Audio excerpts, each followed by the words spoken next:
ఆకాశంలో బస్సు మబ్బులు రైలు మబ్బులు కమ్ముకుంటున్నాయి. రాయండి. బస్సు మబ్బులు రైలు మబ్బులు ఏమిటి నా పిన్నాకుడు? ఆకాశంలో కారు మబ్బులు కమ్ముకుంటున్నాయని రాయాలి. అందరి భాష నాకొద్దు. నా భాష వేరు, నా భావం వేరు, నా పదాలు వేరు, నా ప్రయోగాలు వేరు. అందరూ కారు మబ్బులు అంటారు.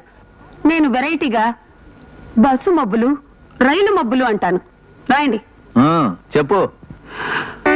రైలు మబ్బుల వెనక నుంచి చంద్రుడు వంగి చూస్తున్నాడు. ఏమిటి? చంద్రుడు వంగి చూస్తున్నాడా? పాప నడుంగాని పట్టేసిందే. అబ్బా రాయండి. ఎడారిలో పడవ మీద ప్రయాణిస్తున్నా. ఎడారిలో పడవలు ఎక్కడ ఉంటాయా? అన్ని ఇసుక దిబ్బలేగా. అబ్బా చోలు మూసుకుని రాయండి. అంటే నోరు మూసుకోమనే? అవును రాయండి. పడవ మీద ప్రయాణిస్తున్నా కుమార్ రాజాకి ఆకలి వేసి కడుపులో కుక్కలు పరిగెడుతున్నాయి. ఇది మరీ చండాలంగా ఉంది. ఎవరికన్నా ఆకలిస్తే కడుపులో ఎలికలు పరిగెడుతున్నాయని రాయడం రివాజు. కానీ నా కుమార్ రాజా కోటీశ్వరుడండి. అతని కడుపులో ఎలకలు పరిగెడుతున్నాయంటే చాలా చీప్గా ఉంటుంది. అందుకే కుక్కలు పరిగెడుతున్నాయి అన్నాను. రాయండి. అమ్మా పెంట చేయడం పూర్తయింది. మీకు సున్నం వడ్డించమంటారా? పెంట చేయడం పూర్తవటం పింజారి కదవా. నన్ను ఏం చేయమంటారండి? అందరూ వాడే మాటలు వాడొద్దని అమ్మగారు ఆర్డర్ వేశారు. అందుకే వంటను పెంట అన్నాను, అన్నాను సున్నం అన్నాను. మీకు దాహం వేస్తే చెప్పండి, మీకు మంచంలో సున్నం వడ్డించేస్తాను. ఏమిటి? నాకు దాహం వేస్తే మంచంలో సున్నం వడ్డిస్తాడా? నీ దిక్కుమాలిన భాషా ప్రయోగం వాడికి కూడా వచ్చేసింది. వాడు నా వారసుడండి. నీ దిక్కుమాలిన పాండిత్యానికి వారసుడు దొరికాడన్న ఆనందం తప్ప పెళ్ళయి ఇన్నేళ్లైనా మనకి ఓ వారసుడు కావాలన్న ఆలోచన లేదు నీకు. ఎందుకు లేదండి? నా మొదటి నవల అచ్చేదాకా నేను సంసార జీవితం చేయనని సరస్వతీదేవి మీద ఒట్టు పెట్టుకున్నానండి. నీ నవల అచ్చైన మరుక్షణం ఆ సరస్వతీదేవి చావడం ఖాయం. ఆవిడ్ని చంపిన పాపం నీకెందుకే? ఆ ఒట్టు తీసి గట్టును పెట్టేయకూడదు. ఒట్టు తీసి గట్టు మీద పెట్టడం అనేది పాత డైలాగు. కొత్త డైలాగ్ ఏమిటి? ఒట్టు తీసి VIP సూట్ కేసులో పెట్టు అన్నట్టు. మీ చేతికి సాయంత్రం చాలా పనుంది, కాస్త దానికి రెస్ట్ ఇవ్వండి. ఈ చేతి మీద ఉన్న ప్రేమలో 10వ వంతు నా మీద లేదు కదా. నాకు పెళ్ళైతే మాత్రం సుఖమే ఉంది. మిలిటరీలో ఉన్నప్పుడు చేతికే పని, పెళ్ళైన తర్వాత చేతికే పని. దీనికి దెబ్బ తగిలితే ఈ మాత్రం చేతి పని చేయడానికి ఉండదే. ఏమండి? మంచంలో సున్నం కరిగిపోతుంది, తొందరగా రండి. వస్తున్నా బాబు. ఇక్కడ బడ్డీ కొట్టి ఎక్కడుంది? అది ఏమో మాకు తెలియదు. సంతోషం. తెలియదు. ఏం విజయనగర సామ్రాజ్యం! ఇక్కడ చీనాంబరాలు దొరుకుతున్నాయి గాని కాల్చుకోవడానికి చుట్టా బీడీ సిగరెట్ దొరకటం లేదు. నేను ఇచ్చేదాన్ని నాదా?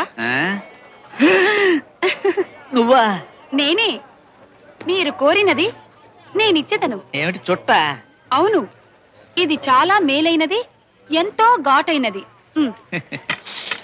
అటులనే ఉన్నది.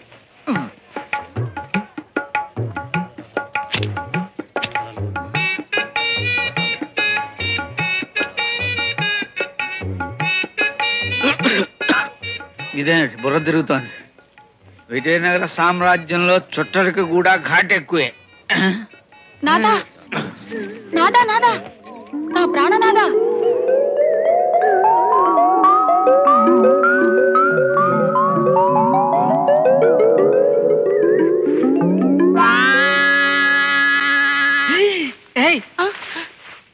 ఏమిటిదంతా? ఏమైంది? నిన్న పాణిగ్రహణమైనది, నేడు శోభనమైనది.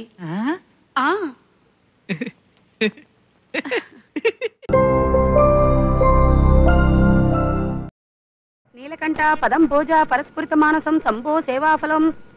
అయ్యయ్యో, ఈయన ఇంకా లేవలేదా? ఈయన నిద్ర లేచి స్నానం చేసి పవిత్రుడయ్యేదాకా కూర్చుంటే వర్జం వచ్చేస్తుంది. చెప్తా.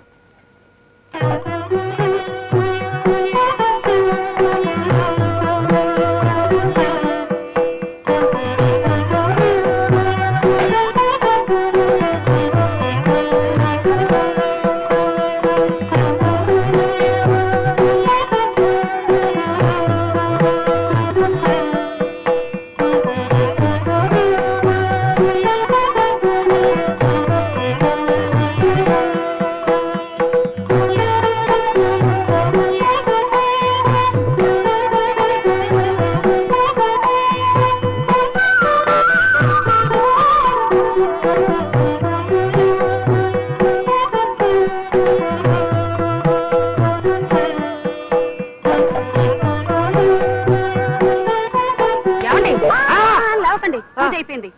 అగరొత్తులు అయిపోయేదాకా కాళ్ళు కదపకండి. ఈ లోపల నేను గుడికి వెళ్ళి పూజ చేయించుకుని వస్తాను. పడుకోండి. ఏంటి ఇవి పాదాలా చిలక్కోయలా? పైగా అగరొత్తులు అయిపోయే వరకు కాలు కదపొద్దని ఆదర్శా? పెళ్లి చూపులో మీ నాన్న నా దగ్గరకు వచ్చి మా అమ్మాయికి దైవభక్తి ఎక్కువ అంటే ఓన్లే ఆడపిల్లకి ఆ మాత్రం ఉండాలి కదా అనుకున్నాను. ఇలా సర్వాంగాల్ని సపరేట్ చేసి పూజ చేస్తాం అనుకోలేదే. ఇదంతా నా కర్మ కర్మ. సర్లేండి, తీరిక దండకం చదువుతురు గాని వంటగదిలో పాయసం పెట్టాను. అగరొత్తులు అయిపోయిన తర్వాత పాయసం తాగండి. పాచి నోటితో పాయసం తాగితే పితృదేవతలకు మంచిదట. పాచినోడుతో పాయసం తినమంటావా? రామ రామ, నీకి ధర్మ సూక్ష్మాలు చెప్పిన వాడు ఎవడో వాడు నాకు కనపడితే వాడికి పాయసంలో పాయసం పోసి తప్పైపోతే నా పేరు గుండు పోగులుకున్నావే కాదే.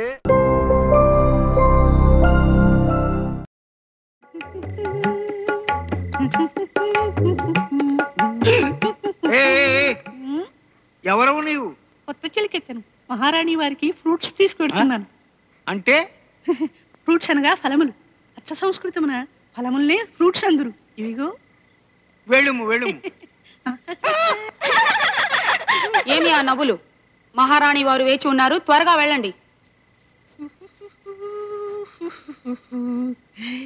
మాధవి, ఎవరు నీవు? నీ నాథుణ్ణి.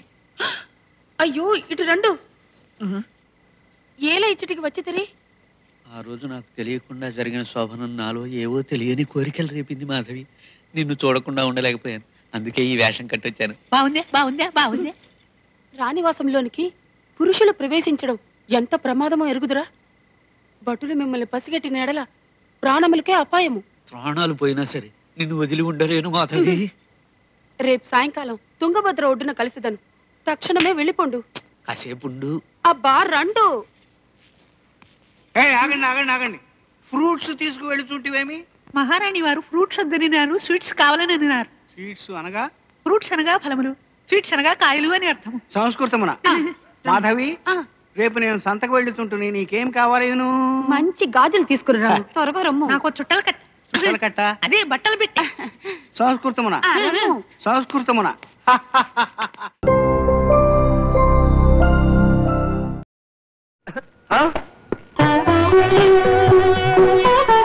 అయ్యో, కావుడేంటి కావేరీ ఎక్స్ప్రెస్ లో వస్తుంది? ఇదిగో రాంబాబు, రాంబాబు, మా ఆవిడ వస్తుందయ్యా. కనపడితే కాల్చుకు తింటుంది. ఇవాళ నేను ఆఫీస్ లో లేను, క్యాంప్కి వెళ్ళని చెప్ప మా ఆవిడకి నీ పుణ్యం ఉంటుంది. హే బాబు, అయ్యో. గురునాథం గారు లేరా? నేను ఆయన భార్యని. అష్టలక్ష్మి గుడికి వెళ్ళి అష్టోత్తరం చేయించుకుని వచ్చేసరికి ఆయన ఆఫీస్కి వచ్చేసారండి. ఆయన ఆఫీసులు తీసుకోవాలి. ఎక్కడికి వెళ్ళారు?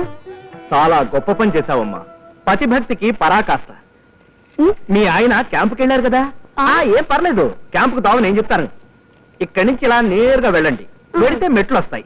ఆ మెట్లు ఎక్కితే పైకి వెళ్తారు, మళ్ళీ మెట్లు వస్తాయి, కిందకు వచ్చేస్తారు. నేరుగా మళ్ళీ ఇటే రండి. ఈ బెంచ్ కిందే ఉంటారు. ఏమండి, మీరు ఇక్కడున్నారా? అక్షంతలు వేసి ఆశీర్వదించండి. కావుడు, ఇది ఇల్లు కాదు, ఆఫీసు. ఆశీర్వాదం కోసం సరాసరి ఆఫీస్కి వస్తావా? తొందర కానీ మళ్ళీ బాగా వస్తాడు. దీనికి సంబంధం బావా.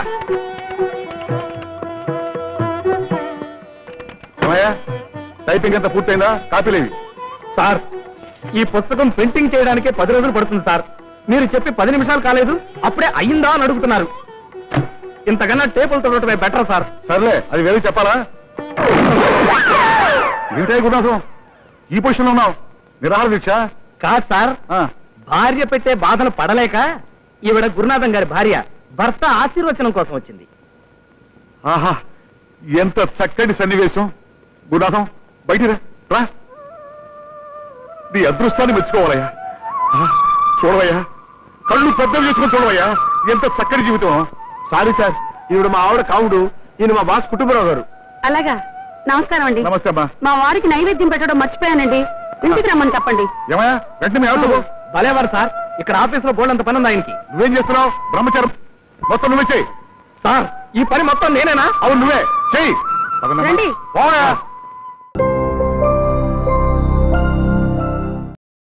మనకు ఆ ఈలల గోల ఏల. ఈ ఈలన్నది ఈలలో కలలో మన ఇంటా వంట లేని విద్యే. అబ్బా, దాని ఈలతోనే చస్తుంటే మధ్యలో నీ కవిత్వం గోలేమిటి నాన్న? తల వాచిపోతుంది. అగ ఏమిటి ఏమిటి నాకు నువ్వు అక్కడ చేసిన పని? కోపడకండి, అంత శబ్దం వస్తుందని అనుకోలేదు. నిన్ను నిన్న జన్మలో బయటికి తీసుకెళ్తే నా చెవిలో ఏలే చంపేవే. అంత మాట అనకండి. ఈల వేయటం నాకు మాత్రం ఇష్టమన్నా. ఏం చేయని చెప్పండి. ఎక్కువ సంతోషం కానీ బాధ కానీ కలిగినప్పుడు వేళ్ళు వాటంతటా అవే దగ్గర అవుతాయి, నోటి దగ్గరికి వెళ్ళిపోతాయి. లోపల నుంచి గాలి వస్తుంది, బయటికి శబ్దం వస్తుంది. ఇవన్నీ నాకు తెలియకుండానే జరిగిపోతాయండి. నా వల్ల కాదే. ఏలేసే పెళ్ళాన్ని ఏలుకోలేను. ఇవాళ రేపు వకీల్ గారిని కలిసి నీకు విడాకులు ఇచ్చేస్తాను. అంటే ఏంటండి? కోర్టు వారు నీకు నాకు ఇక ఏ సంబంధం లేదని కాగితం ఇస్తారు. అది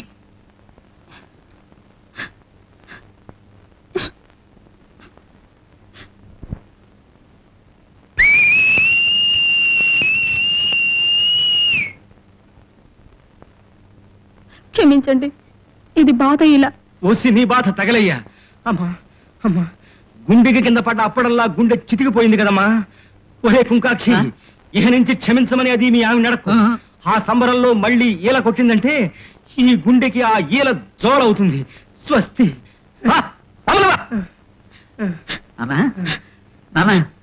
గుడ్డాడుతుంది. అమ్మ బాబాయ్, అదే లోపల కదా. ఏమంటే వంట ఏంటా? నేను చేస్తానంటే వద్దంటారు మీరు. నువ్వు వంట చేస్తావా? వద్దు తల్లి, నన్ను ఇలా బతకని. మన పెళ్ళైన కొత్తలో చేసావుగా వంట. అప్పుడు నువ్వు వండిన బంగాళదుంపల్ని ఇప్పటిదాకా గోడకి మేకులు కొట్టుకోవడానికి, ఇంట్లో కుంకుడుకాయలు కొట్టుకోవడానికి గుండ్రాళ్ళలాగా ఉపయోగిస్తున్నాగా. వంట చేస్తుందిట వంట. ఇటువంటి పెళ్ళని నాకు దొరికినందుకు చెప్పుకోవాలి. ఏమిటి మన పిల్ల రాక్షసుడు బిస్కెట్లు భోజనం చేస్తున్నాడు? ఇందాకే కదా 20 ఇడ్డెళ్ళు మింగాడు. ఆకలేస్తుందంటే నేనే ఇచ్చాను. అయినా ఇవి కొన్నావా పెట్టావా? మీరు షాప్ లోంచి ఎత్తుకొచ్చినవి కదండి. ఏ విషయానికి ఏ శృతి వాడాలో, ఏది అరిచి చెప్పాలో, ఏది రహస్యంగా మాట్లాడాలో ఆ మాత్రం అర్థం అవుదేమో నీకు. హైదరాబాద్ మహానగరానికి వచ్చినన్ని ఏళ్ళు వచ్చినాయి నీకు. ఏం లాభం? నా తలకాయే, నా తలకాయ. మాడు వాసన వస్తుందండి. ఏమండి నా తలకాయ? కాదు, లోపల పప్పు మాడి తెచ్చింది. ఏమండి, ఈ నోటీస్ తీసుకుని ఇక్కడ సంతకం పెట్టండి.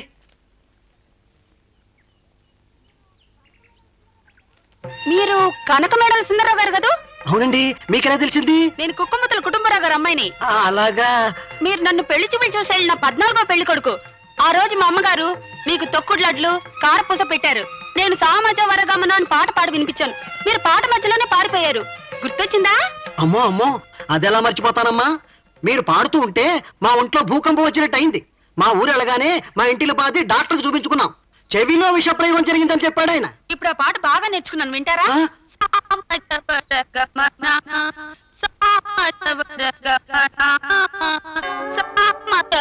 అయ్యో, అదేమిటండి అలా పడిపోయారు?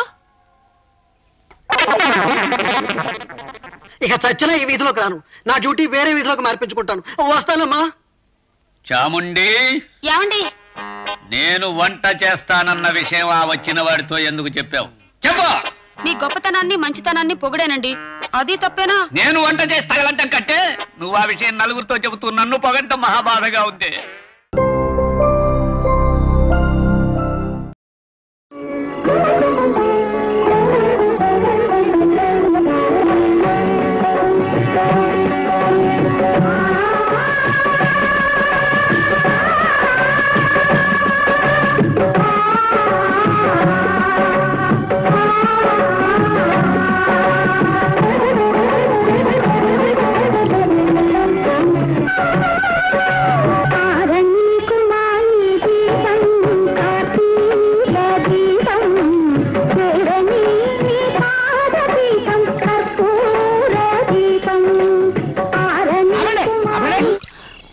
చేయాల్సిందంతా చేసి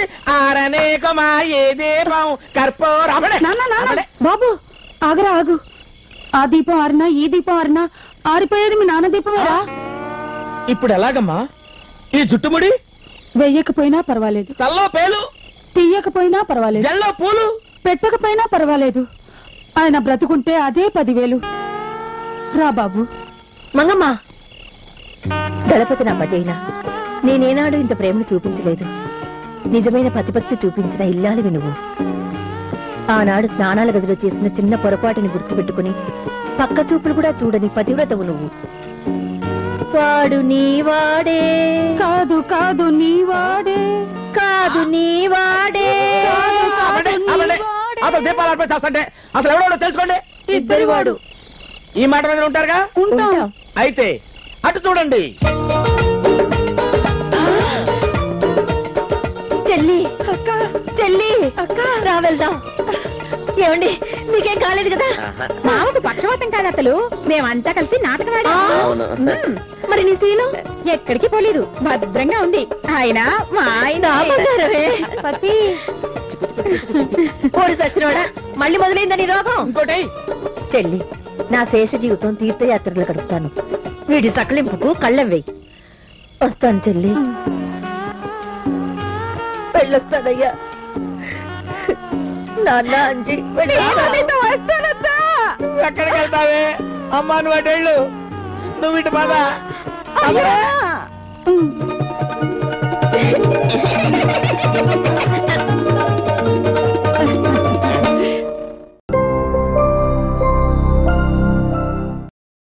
భారతి గై కొనుమా శ్రీరామచంద్ర శ్రీ వెంకటేశ శ్రీ సింహాచలవాస శ్రీ ప్రత్యక్ష దైవా శ్రీ పార్వతీ మాతా శ్రీ ప్రత్యక్ష దైవా శ్రీ కనక దుర్గా తల్లి. శ్రీ పార్వతీ మాత శ్రీ కనక దుర్గా ఏమిటి? వాళ్ళు స్త్రీలింగాలు, పెళ్ళైన వాళ్ళు. శ్రీమతి కనక మీకు అసలు సంగీత జ్ఞానం ఉంటే ఏడిస్తేగా. శ్రీమతి అంటే తాళంలో కుదిరి చావడం లేదు. అయినా మీరు అడ్డు రాకండి. నా దేవతలు ఎలా పిలిచినా పలుకుతారు.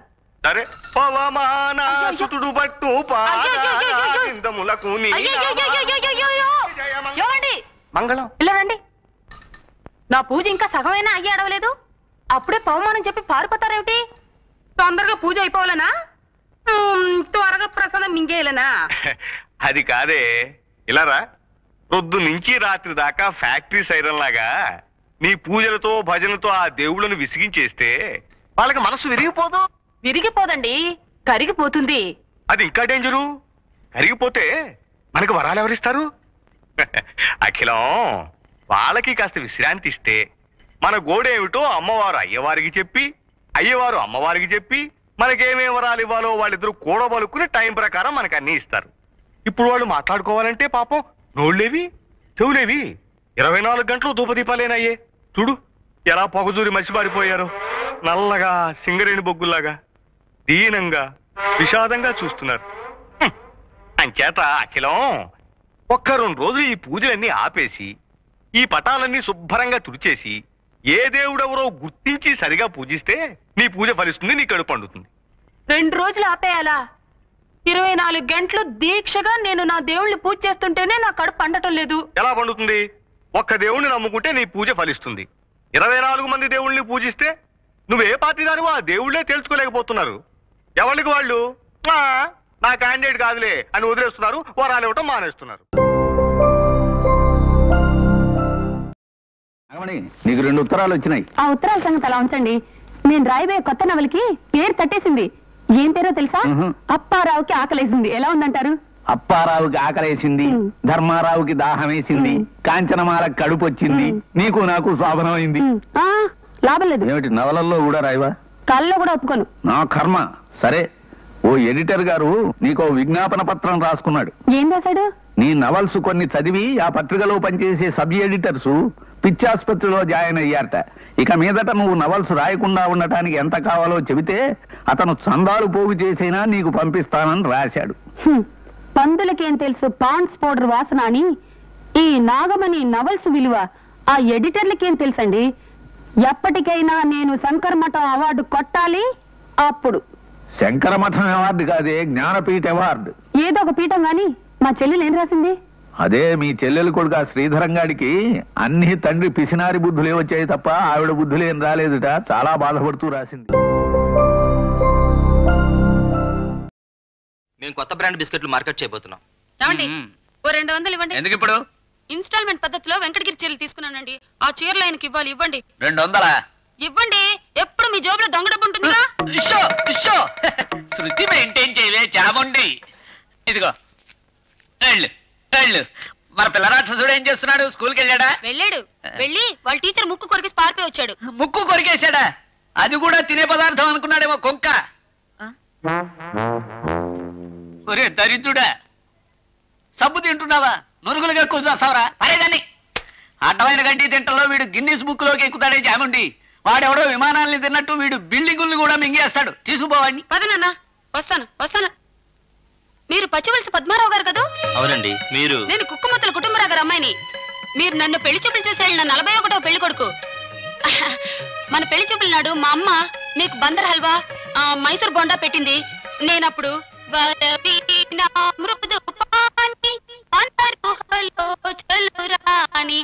అని పాట పాడి వినిపించాను. గుర్తొచ్చిందా?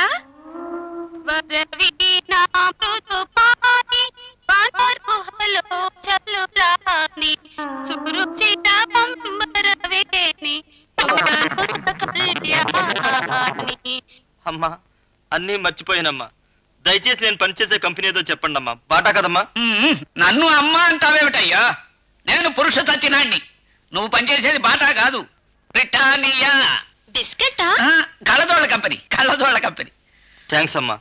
నేను వెళ్ళి కళ్ళజోడు పాల్గొట్టుకోవాలి. వాడి మతి చెడగొట్టావు.